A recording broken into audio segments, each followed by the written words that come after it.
आप देख रहे हैं प्रोग्राम एजेंडा 5। मैं हूं खतीजा राठौर। कल दोहा में बिलवास्ता अमेरिका और ईरान के दरमियान मुज़ाकरात हुए। डोनाल्ड ट्रंप का कहना है कि मुज़ाकरात मुस्बत सिमत में जा रहे हैं और फिर ये बताया जा रहा था कि $3 बिलियन जो हैं वो भी ईरान को दिए जाएंगे, उनके फ्रोज़न एसेट को रिलीज़ किया जाएगा। जिस तरीके से मुज़ाकरात में डेवलपमेंट आती जाएगी उसी तरीके से जो असासे हैं जो फ्रीज़ किए गए थे अमेरिका की जानिब से वो रिलीज़ किए जाएंगे। जबकि एक्सियोस ने रिपोर्ट किया है कि दोहा मुज़ाकरात में अमेरिका ने ईरान को अपनाए हुर्मत से टोल टैक्स लेने पर कायल किया है। जबकि एक्सियोस ये भी रिपोर्ट कर रहा है कि स्टीव विटकॉफ और जेरेड कुशनर का कहना है कि डोनाल्ड ट्रंप को ये वाज़ेह कहा है कि अगर स्ट्रेट ऑफ हुर्मत से मज़ीद टोल या टैक्स लिया गया तो ये मुज़ाकरात मुअत्तल भी हो सकते हैं। 4 जुलाई को आयतुल्लाह अली खामनाई की तदफीन के हवाले से तकरीब रखी गई है। वज़ीर आज़म शहबाज शरीफ भी कल ईरान का दौरा करेंगे, तकरीब में शिरकत करेंगे। साथ ही ये भी बताया जा रहा है कि कई हेड ऑफ द स्टेट को ईरान ने मदऊ किया है। एक अंदाजे के मुताबिक 1 करोड़ से ज़ायद अफराद शिरकत करेंगे आयतुल्लाह अली खामनाई की आखिरी रसूमात में। और वहीं अब्बास अरागची ने भी कह दिया है कि इस्लामाबाद अकॉर्ड के मुताबिक अगर इजराइल ने लबनान पर अपने हमले ना रोके तो फिर ईरान भरपूर जवाब देगा। इस जंग से पहले, इस जंग के बाद अब जो सिचुएशन चल रही है वहाँ यह देखना ज़रूरी है कि अमेरिका के भी कई नुकसानात हुए हैं। हाल ही में अमेरिका का अरबों डॉलर का सी हॉक हेलीकॉप्टर गिर के तबाह हुआ है जो अरेबियन सी के पास से गुजर रहा था। इससे पहले अपाची हेलीकॉप्टर का भी नुकसान अमेरिका को झेलना पड़ा है। इस वक्त ये खबर सामने नहीं आई है कि गिरने की क्या वजूहात थी, जबकि सिटकॉम ये बता रहा है कि टेक्निकल वजूहात की बिना पर सी हॉक हेलीकॉप्टर तैयारा जो है वो गिरा गया है। इस पर मजीद बात करेंगे। हमारे साथ मौजूद हैं मेजर रिटायर फवाद सिद्दीकी साहब, इनके हमरा हैं doctor Saleh Beheshti, expert in Iran affairs. Tariq Khalil साहब ने भी हमें ज्वाइन किया है। दफ़ाए तज्ज़िया कर आप तीनों को प्रोग्राम में वेलकम करते हैं। सबसे पहले रुक कर लेते हैं फवाद साहब का। मेजर साहब, इस जंग से पहले और इस जंग के बाद भी अमेरिका के नुकसानात थम नहीं रहे। हमने ये भी देखा कि अपाची हेलीकॉप्टर के बाद सी हॉक हेलीकॉप्टर भी ईरान का गिर के तबाह हुआ है जिसकी लागत कई अरबों डॉलर बताई जा रही है। इस वक्त तो ये खबर नहीं आई कि निशाना बनाया गया था, लेकिन जो खबर सामने आ रही है वो ये है कि टेक्निकल वजूहात के बिना पे ये हेलीकॉप्टर गिरा है। क्या कहेंगे?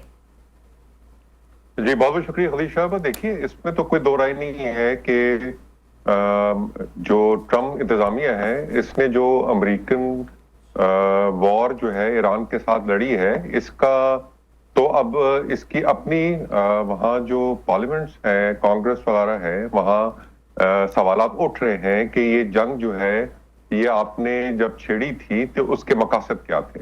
Ultimately at the end of the day America जो है वो स्क्वायर वन पे ही खड़ा है। इतने ज्यादा नुकसानात करने के बावजूद बिलियन और डॉलर जो है इस जंग पे अमेरिकी टैक्स पेयर्स के जो है वो इस्तेमाल हुए हैं। और अब वहाँ की जो आवाम है वो भी इस इंतजामिया से पूछ रही है कि इस जंग के मकासद आपके क्या थे और क्या वो हासिल हुए कि नहीं हुए, जिसका जवाब जो है ट्रम्प इंतजामिया जो है उसके पास इस वक्त कोई भी नहीं है। और अब तो एक ये बात जो है रोज़े रोशन की तरह आया है कि अमेरिका को इस जंग में धकेलने के पीछे इजराइल का हाथ था और इजराइल ने जो है वो अपनी एम्स को और अपनी जो मज़ूम मकासद हैं ग्रेटर इजराइल के लिए उसको अमेरिका का इस्तेमाल किया।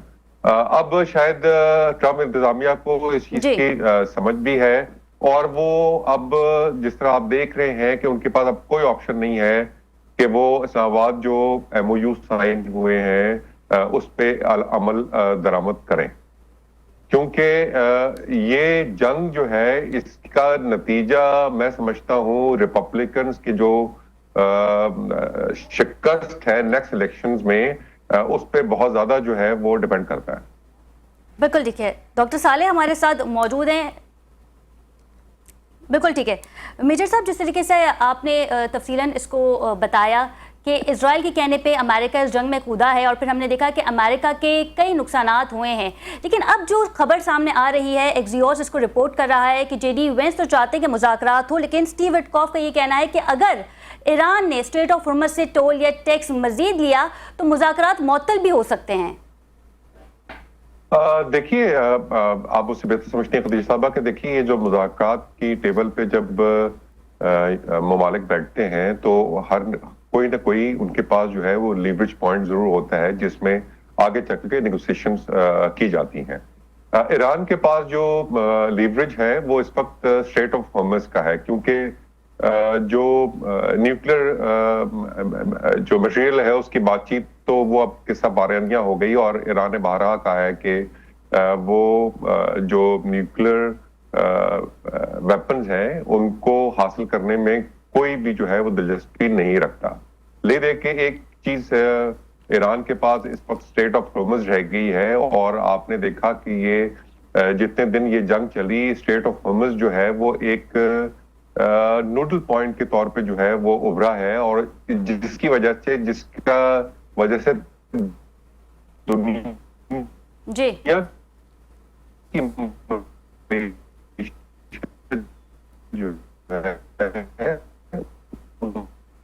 پہ اثر پڑو اس چیز کا ادراک کہیں کچھ گیو ٹیک کے سلسلے میں اسٹیٹ آف ہارمز کو جو ہے وہ انٹرنیشنل لا کے حساب سے کھولنا پڑے گا.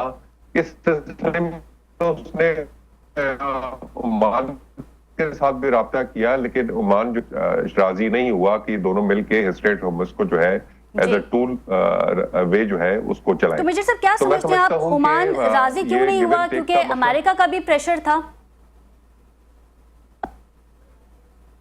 جی دیکھیے امریکہ کی ہے, لیکن دیکھیے کہ یہ ایک میں سمجھتا ہوں ڈومینو کو افیکٹ کا کام کرے گا, کیونکہ اسٹیٹ آف ہارمز کے علاوہ بھی بہت سارے سی پیسیجز ہیں جو کہ مختلف اسٹیٹ سے گزر رہے ہیں اور کسی نہ کسی ملک کے وہ قریب ہیں.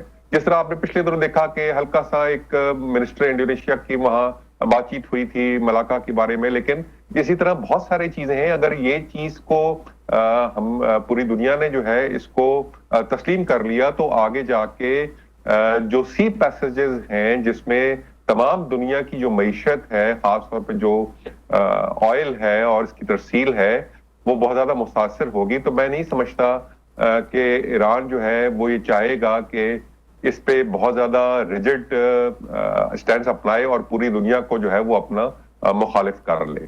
آگے جا کے عمان نے بھی یہی سمجھا ہے کہ دنیا کے ساتھ اگر ہم چلیں گے تو آگے جا کے, کیونکہ یہ تمام ترسیل جو ہے وہ صرف ایک اسٹیٹ سے نہیں ہوتی, دنیا میں مختلف سی پیسیجز ہیں, اور اگر یہی چیز کو ایگزامپل بنا کے مختلف اسٹیٹس پہ یہ چیز لگا دی گئی, ٹول کی اور ٹیکس کی بات چلی گئی, تو معیشت تو بہت زیادہ متاثر ہوگی, اور خاص طور پہ جو لاجسٹکس ہے اس کی مد میں جو خرچہ آئے گا تو دنیا میں مہنگائی جو ہے اس کا ایک طوفان جو ہے برپا ہوگا, جو میں نہیں سمجھتا کہ یہ دنیا جو ہے وہ ایران کو کرنے دے گی. اچھا میجر صاحب, کیونکہ اس جنگ کے حوالے سے تو ہم بات کر ہی رہے ہیں, لیکن ہم نے یہ بھی دیکھا کہ ایران نے بھارت کو بھی مدعو کیا ہے آیت اللہ علی خامنائی کی آخری رسومات میں, جبکہ بھارت کے ساتھ تعلقات اتنے اچھے نہیں تھے. ایران پہ حملے سے پہلے ہم نے دیکھا تھا کہ مودی اسرائیل گئے اور پھر وہاں مدر لینڈ اور فادر لینڈ کی حوالے سے بھی بات چیت ہوئی, اور اس وقت بھی مودی کی جو ڈٹائی ہے وہ سامنے ہے. اسرائیل کو خوش کرنے کے لیے مودی جو ہے وہ ایران نہیں جائے گا, جبکہ یہ بتایا جا رہا ہے کہ بہار کے کسی گورنر کو مودی نے الائن کیا ہے کہ وہ جا کے آخری رسومات میں شرکت کریں. جی بالکل بالکل, آپ نے بالکل وجہ بات کی کہ دیکھیے کہ اس جنگ کے دوران ایک بات تو بالکل آیا ہوئی, اور یہ ہوئی کہ انڈیا نے جو ہے وہ اسرائیل کا اس جنگ میں ساتھ دیا. جس طرح آپ نے دیکھا کہ پچھلے دنوں جو ہے وہ ایرانی ایک بحری جہاز ہے اس کا نقصان اس کو اٹھانا پڑا, حالانکہ وہ انڈیا کی سرحدیں پہ موجود تھا, اور یہی وہ وجہ ہے کہ ٹھیک ہے میجر صاحب, آپ ہمارے ساتھ ہی رہیے گا. ایران سے ہمیں ڈاکٹر صالح بہشتی نے جوائن کیا ہے. بہت شکریہ ڈاکٹر صالح آپ کے وقت کا.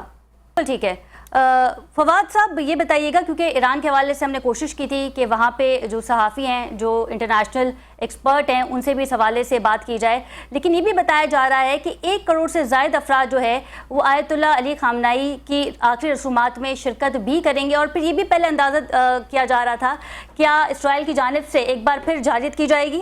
جی میں نہیں سمجھتا کہ یہ جو آخری رسومات ہیں خامنہ علی صاحب کی, اس میں ایران جو ہے کسی بھی قسم کی جارحیت کی بیوقوفی کرے گا.